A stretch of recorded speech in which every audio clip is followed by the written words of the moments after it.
Options Trading for Beginners, a complete guide with examples. Now let me ask you, would you rather pay $7,000 for 100 shares of a stock to get just a 1% gain in a month? Or would you rather pay $700 to borrow that same 100 shares of stock and make a 50% return in those same 30 days? I think I know what your answer might be. That is the very power of options trading. And today, I want to introduce you to the basics of options trading, some of the key terminology of options trading, and most importantly, some of the concepts, the key and the core concepts of options trading for beginners that will put you on a path to success.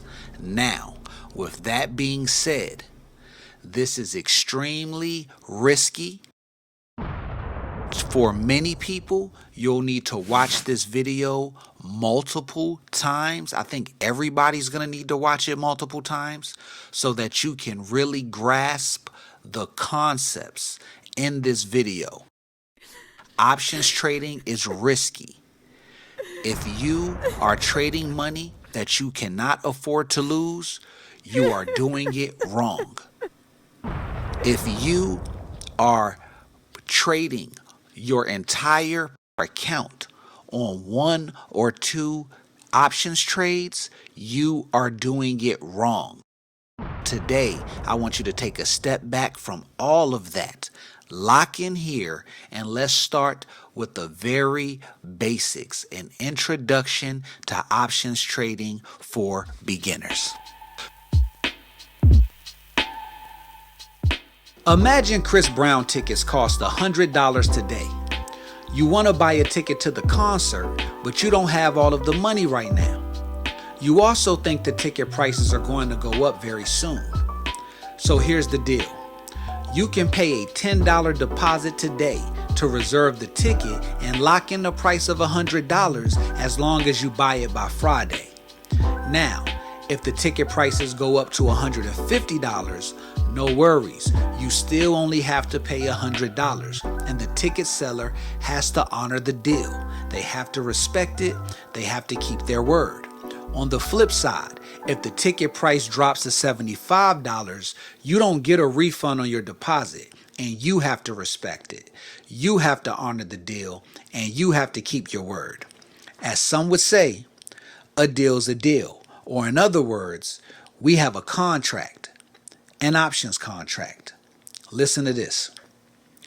When you hear someone say, an options contract gives you the right, but not the obligation, to buy or sell a stock at a specific price before a certain date, I want you to think of making a deposit on those Chris Brown tickets to lock in a price without agreeing to buy the ticket.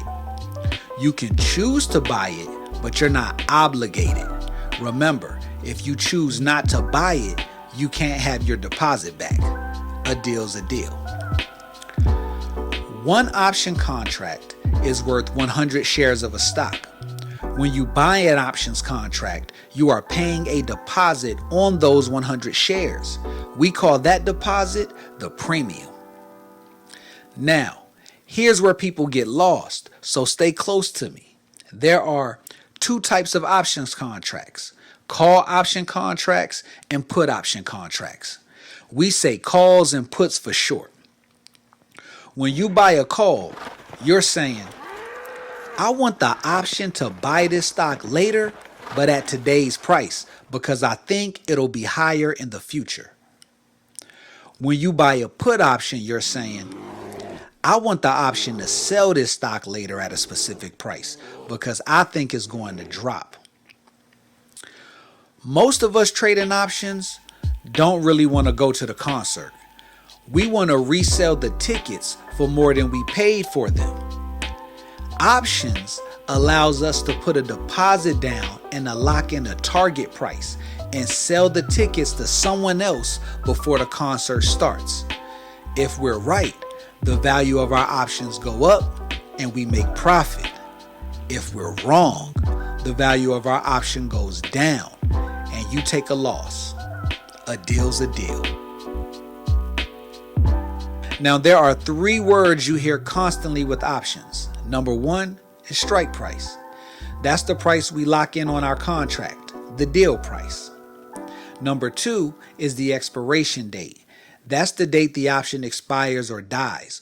Once the concert starts, all sales are final. No exchanges, no refunds. It's literally like an expired coupon at that point, so timing matters.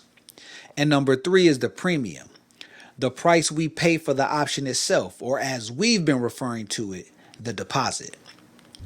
These 3 keywords allow us to understand the math of options trading. Are we taking a loss? Are we breaking even? Or are we making a profit? Let's say you bought a call option for a $1 premium, which is a $100 deposit, with a strike price of $105. The $100 was your premium, the deposit, and the $105 is the price you think the option's value will rise to, the strike price. To break even on this options trade, the stock has to rise above $106. This is the $105 strike price we chose, plus the $100 deposit we made, or the $1 premium. 105 plus $1 equals 106.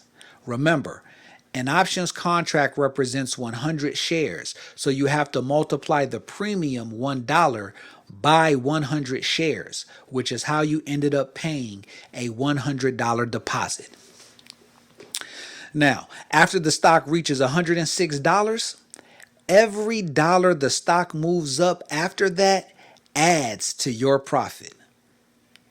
But if the stock stays flat or drops, you lose your premium.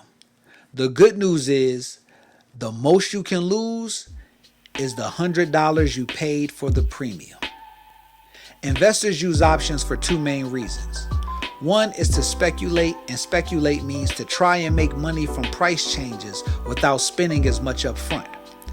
Investors also use options to protect their investments, like buying insurance on their stock. We already gave you an example of speculating, but here's an example of protecting your investment. Say you own 100 shares of Apple and you're worried the price might drop. You can buy a put option that increases in value as Apple falls.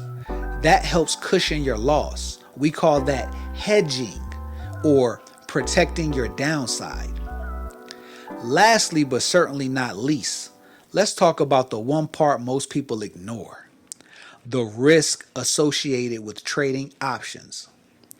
Options are like high-performance sports cars. Fast, exciting, but dangerous.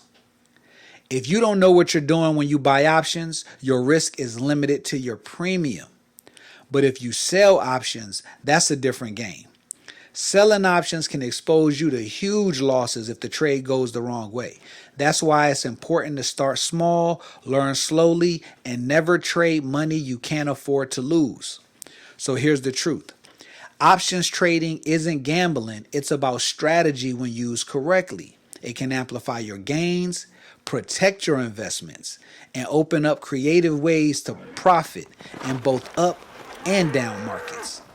But when you use them recklessly, it can drain your account faster than you can imagine. So learn first, trade later. Now you should know what an option is, the difference between calls and puts, how strike prices and premiums work, and most importantly, how to think about risk before reward. If you found this video helpful, hit that like button, drop a comment with your biggest takeaway, and let me know if you want a part 2 where we'll go deeper in how to actually choose and manage options trades. Until next time, stay smart, stay calm, and keep building that money muscle. Peace and love, and I hope you get rich.